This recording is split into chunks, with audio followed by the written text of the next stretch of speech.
ഒരു ഒരു പീക്ക് വരെ പോയി നിന്ന ആളാണ് ഞാൻ. അതായത് ഏറ്റവും ടോപ്പിൽ വരെ പോയി. എനിക്ക് അതോടെ ഞാൻ ആഗ്രഹിച്ചതെല്ലാം എനിക്ക് നേടിക്കഴിഞ്ഞു. പിന്നീട് എനിക്ക് വേണ്ടത് ലീവ് ഫോർ ഫാമിലി എന്നുള്ള സാധനമാണ്. പക്ഷെ അങ്ങനെ ഞാൻ പോയപ്പോൾ പിന്നീട് എനിക്ക് ആ ഒരു സിനിമയിൽ കിട്ടിയ ആ ഒരു സന്തോഷം, ആ ഒരു ഹാപ്പിനെസ്സും ആ ഒരു ഹൈ ഒന്നും സത്യം പറയണമെങ്കിൽ എനിക്ക് ഇതിൽ കിട്ടുന്നില്ലെന്നും ഇതിലെല്ലാം എൻ്റെ സിനിമ തന്നെയാണെന്ന് മനസ്സിലാക്കാൻ തിരിച്ചു വന്നപ്പോഴത്തേക്കും ഞാൻ കുറച്ച് ലേറ്റ് ആയിപ്പോയി. പിന്നെ എനിക്ക് അവിടെ ഒരു രണ്ടാമത്തെ ഒരു റീസ്റ്റാർട്ട് ചെയ്യേണ്ടി വന്നത്. അങ്ങനെ എനിക്ക് കിട്ടിയ സിനിമയാണ് 20,000 കൺകൾ, ദേവി 2, നെട്രിക്കൻ കഴിഞ്ഞപ്പോൾ വീണ്ടും പിന്നെയും സ്റ്റഡിയായി. വീണ്ടും ബാക്ക് ടു ബാക്ക് സിനിമാസ് എല്ലാം വലിയ വലിയ ആൾക്കാർ വിളിക്കാൻ തുടങ്ങി. അപ്പോൾ അതിൽ ഞാൻ കുറച്ച് സെലക്റ്റീവ് ആയെന്ന് മാത്രം. ചുമ്മാ വാരി വലിച്ച് ചെയ്യാതെ. ഇപ്പോൾ എനിക്ക് ലീഡ് റോൾസ് ചെയ്യണം എന്നുള്ളൊരു വാശിയിൽ നിൽക്കുന്ന ആളായിരുന്നു ഞാൻ. പക്ഷെ എനിക്ക് മീറ്റി ആയിട്ടുള്ള ലീഡ് റോൾസ് വന്ന് എല്ലാം തന്നെ ഒരു അത്രയും ക്വാളിറ്റി ഇല്ലാത്ത സിനിമകളും അങ്ങനത്തെ ഫിലിം മേക്കേഴ്സും ആയിട്ട് എനിക്ക് തോന്നി. അപ്പോൾ വന്നതിൽ നല്ല ടീമിൻ്റെ കൂടെ വർക്ക് ചെയ്യാൻ വാരി വലിച്ച സിനിമ എനിക്ക് ഇഷ്ടമല്ല. അപ്പോൾ നല്ല ക്വാളിറ്റി ഉള്ള, അപ്പോൾ ഞാൻ മലയാളത്തിലും ചെയ്തു. മലയാളത്തിൽ ഞാൻ ഗോൾഡ് എന്നൊരു സിനിമ ചെയ്തു. അത് വളരെ ചെറിയ റോളാണ്. പിന്നെ വേറെ 10ാം വളവ് എന്നൊരു സിനിമ ഉണ്ട് ചെയ്തു. 10ാം വളവ് ഫണ്ണി ആയിട്ടുള്ള ക്യാരക്ടറായിരുന്നു. പിന്നെ അങ്ങനെ കുറച്ച് സിനിമകൾ മലയാളത്തിൽ ചെയ്തു. പക്ഷെ ആ സമയത്ത് അതേ സൈമിൾട്ടേനിയസ്ലി ഞാൻ തെലുങ്കില് രാം ഗോപാൽ വർമ്മ ഡയറക്ട് ചെയ്ത് വ്യൂഹം എന്നൊരു സിനിമ. അത് നമ്മുടെ അവിടുത്തെ CM ജഗൻമോഹൻ റെഡ്ഡിയുടെ കഥയായിരുന്നു. അത് ഭയങ്കര പവർഫുൾ ആയിട്ടുള്ള ലൈൻസും പരിപാടികളൊക്കെ ആയിരുന്നു. അത് ഏറ്റവും കൂടുതൽ എനിക്ക് വർക്കായി. എനിക്ക് വീണ്ടും അപ്പോൾ അവിടെ ഡബ് ചെയ്തിട്ട് വലിയ ഹിറ്റായിരുന്നു. അപ്പോൾ അതിനുശേഷം എനിക്ക് എന്നെ ആൾക്കാർ വീണ്ടും കണ്ട് വീണ്ടും എന്നെ ലിഫ്റ്റ് ചെയ്ത സിനിമയായിരുന്നു ആ സിനിമ വ്യൂഹം. നമുക്കറിയാം പേഴ്സണലി അജ്മൽ അമീർ വളരെ ഫാമിലി ഓറിയന്റഡ് ആയിട്ടുള്ള വളരെ ഫാമിലി ഫ്രണ്ട്ലി ആയിട്ടുള്ള ഒരു മനുഷ്യനാണ്. ഈ ബ്രൂട്ടാലിറ്റി ഓൺ സ്ക്രീനിൽ ചെയ്യുന്നുണ്ടല്ലോ, അപ്പുറത്ത് ഭയങ്കര വയലൻസ് കാണിക്കുന്നുണ്ടല്ലോ.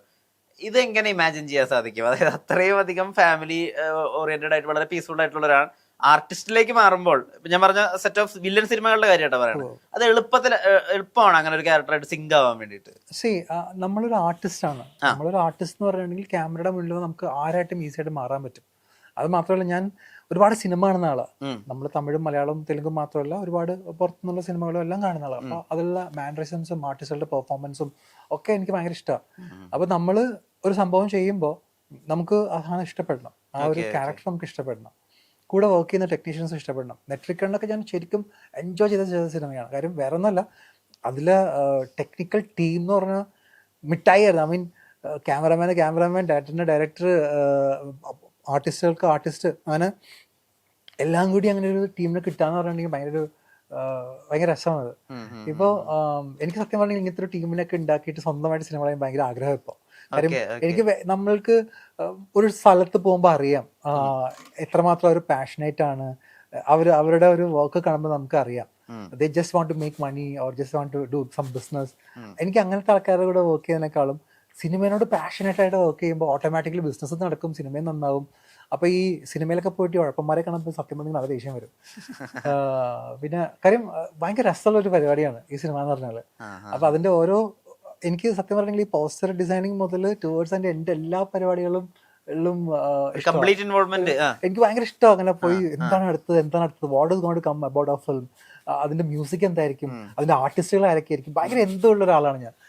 അപ്പോൾ എനിക്കൊരു ടീമിന് ഇങ്ങനെ ഉണ്ടാക്കണം ഒരുപാട് ആഗ്രഹമുണ്ട് കുറേ നാളായിട്ട്. അപ്പോൾ ഞാൻ കുറച്ച് 2-3 സ്ക്രിപ്റ്റ്സ് ഒക്കെ സെറ്റാക്കി ഇങ്ങനെ പോയിക്കൊണ്ടിരിക്കുന്നു. ലെറ്റ്സ് സീ എവിടെ വരെ പോകുന്നുള്ളത് നോക്കാം. ഈ പ്രണയകാലത്തിന് ശേഷം ഒരുപാട് പ്രണയ സിനിമകൾ ഇവിടെ ഇറങ്ങിയിട്ടുണ്ടല്ലോ, ഭയങ്കര ഐക്കോണിക് ആയിട്ട്. അതിലേതെങ്കിലും ഒന്ന് കണ്ടിട്ടേ ഞാൻ അതിലുണ്ടായെങ്കിൽ എന്ന് ആഗ്രഹിച്ച സിനിമകളുണ്ടോ? ഞാൻ കുറച്ച് പേരുകൾ പറഞ്ഞാൽ, ഇപ്പൊ ഒരു കൾട്ട് സിനിമയായിട്ട് ആളുകൾ പറയുന്നതാണ് 2019 റിലീസായ മായാനദി. മായാനദി കണ്ടിട്ട് മാത്തനായെങ്കിൽ എന്ന് ആഗ്രഹിച്ചിട്ടുണ്ടോ? ഇല്ല. കാര്യം ഒരാൾ ചെയ്ത് കഴിഞ്ഞ കാര്യം എനിക്ക് ചെയ്യാൻ ആഗ്രഹം. ഒരു കഥ കേട്ട് എൻ്റെ അടുത്താണ് കഥ ആദ്യം പറഞ്ഞിരുന്നതെന്നുണ്ടെങ്കിൽ എനിക്കത് ദാറ്റ് വിൽ ബി സങ്കടമായേനെ. പക്ഷെ അത് ആ ഒരു മാത്തൻ എന്ന് പറഞ്ഞിട്ടുണ്ടെങ്കിൽ അത് ആണ് ചെയ്യേണ്ട ക്യാരക്ടറാണ്. നന്നായി ഭംഗിയിടാൻ ചെയ്യുകയും ചെയ്തു. പിന്നെ അപ്പോൾ അത് അവരുടെ ഒരു മറ്റേ അവരുടെ ഒരു നല്ല രസമായിട്ട് അവർ എക്സിക്യൂട്ട് ചെയ്യുകയും ചെയ്തു, നല്ല പാട്ടുകളൊക്കെ ആയിട്ട്. എനിക്ക് അങ്ങനത്തെ ഒരു ഇതില്ല. ഞാൻ മിസ്സായി പോയി കഴിഞ്ഞാൽ എനിക്ക് സങ്കടം ഉണ്ടാവുള്ളൂ.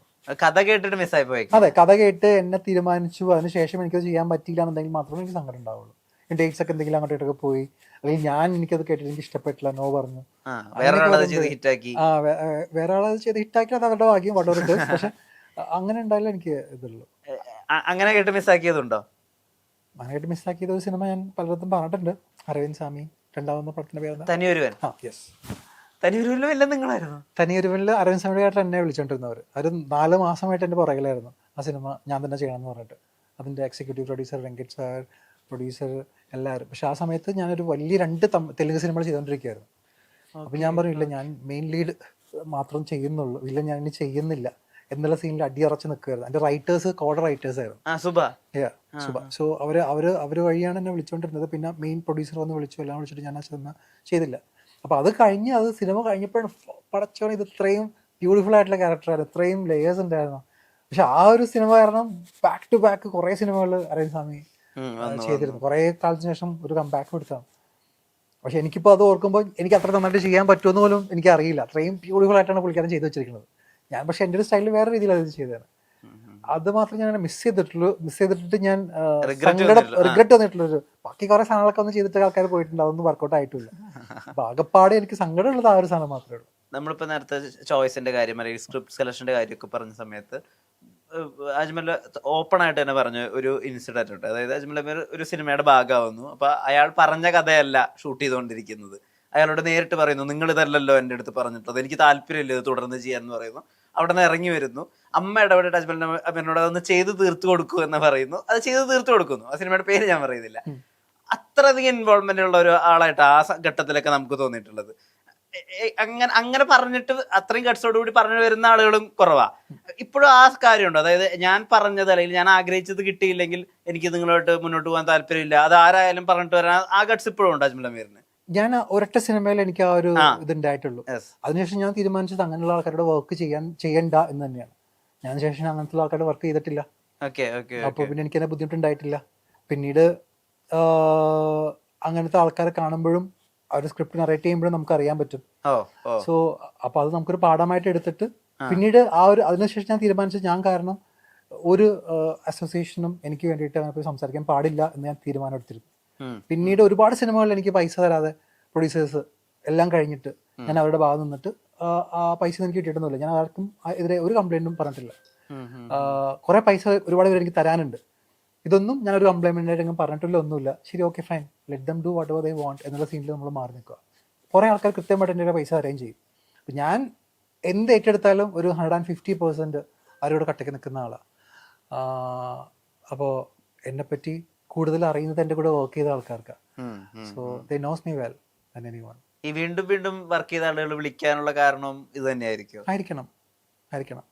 ഒരു 100% പ്രൊഫഷണൽ ആറ്റിറ്റ്യൂഡ് അന്ന് തൊട്ടേ ഉണ്ട്, ഈ തുടക്കകാലം തൊട്ടേ ഉണ്ട്.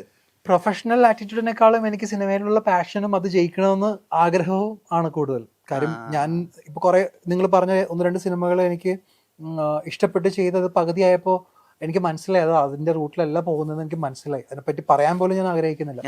പക്ഷെ അതിന്റെ കൂടെ ഉണ്ടായിരുന്ന ആൾക്കാരെല്ലാവരും പുതിയ ആൾക്കാർ. അത് എന്റെ കരിയറിലെ പീക്കിൽ നിൽക്കുമ്പോഴേ ഞാൻ ആ സിനിമയെ കമ്മിറ്റ് ചെയ്തിരിക്കുന്നു. അപ്പോൾ അവരുടെ സങ്കടം കാണുമ്പോൾ ഒക്കെ ഫൈൻ തീർത്തു കൊടുത്തേക്കാം. പക്ഷെ അത് എന്റെ തന്നെ കരിയറിനെ നാശം ചെയ്യുന്ന രീതിയിലേക്കാണ് അതിന്റെ അവസാന ഘട്ടങ്ങളിൽ. അത് നമുക്ക് തന്നെ അത് ഒരുപാട് അങ്ങനെയും ഞാൻ ഒരുപാട് അനുഭവിച്ചിട്ടുണ്ട്. കാര്യം ഞാൻ ഒരുപാട് കഷ്ടപ്പെട്ടിട്ടുണ്ട് ആ ഒരു തുടക്കത്തിൽ. സിനിമയിൽ ചെയ്യണം ആഗ്രഹിച്ച് നടക്കുമ്പോൾ സിനിമ കിട്ടൂലെന്ന് നമുക്ക് അറിയില്ല. അപ്പൊ അങ്ങനെ കുറച്ച് ആൾക്കാരത് കണ്ടൊന്നും വർക്കൗട്ട് ആണെന്ന് തോന്നുന്ന സമയത്ത് പ്രണയകാലം വരുന്നത്. അപ്പോൾ ആ ഒരു ഇതുകൊണ്ട് തന്നെ തുടക്കക്കാർക്ക് സിനിമ കൊടുക്കണമെന്ന് എനിക്ക് ഒരുപാട് ആഗ്രഹമുള്ള ഒരാളായിരുന്നു. പക്ഷെ അങ്ങനെ ഞാൻ ചെയ്ത സിനിമയാണ് തിരുത്തുറുത്തുറു. അത് അയാള് നന്നായി ചെയ്തു. അതേപോലെ തന്നെ ശങ്കറിന്റെ അസിസ്റ്റന്റിന് കൊടുത്തു, കറുപ്പമ്പട്ടി എന്നൊരു സിനിമ. ഞാൻ ഡബിൾ റോളൊക്കെ ചെയ്ത സിനിമയാണ്. അയാൾ നല്ല പാഷനറ്റ് ആയിട്ടുള്ള ഫിലിം മേക്കർ ആയിരുന്നു. പക്ഷെ അതിന്റെ പ്രൊഡ്യൂസർ പടം നശിപ്പിച്ചു കളഞ്ഞു.